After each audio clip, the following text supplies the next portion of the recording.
DXDC Radyoman Report.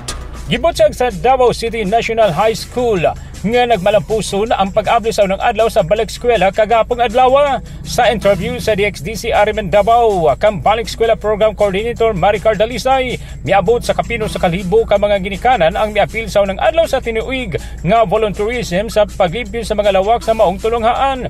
Sigon ni Dalisay, maglungtad og 5 ka adlaw ang kumbati sa mga ginikanan sa paglimpyo sa mga rooms ug pag-ayo sa gubang nga mga lingkuranan ug ang culmination himon karong Agosto 19, 2023. Gingon ni Dalisay nga dili pugsanay ang pagsalmot sa balik eskwela apan andam usab sila modawat og donasyon sama sa pintal ug kagamitan sa panglimpyo sa tulungahan. Gipasabot ni Dalisay nga tumong sa pagtinabangay og plaster sa eskwelahan kini mao nga mahatagan og hamugaway nga kahimtang sa palibot ug sa mga classrooms ang mga estudyante atol unya sa ilang pagbalik ug tunga sugod karong Agosto 29, 2023. Gikan sa Davao City National High School, kasama mo sa balitog serbisyo publiko reaching millions nationwide and worldwide for 70 years, Radyoman Joel Viray, Tatak RMN. Tatak RMN.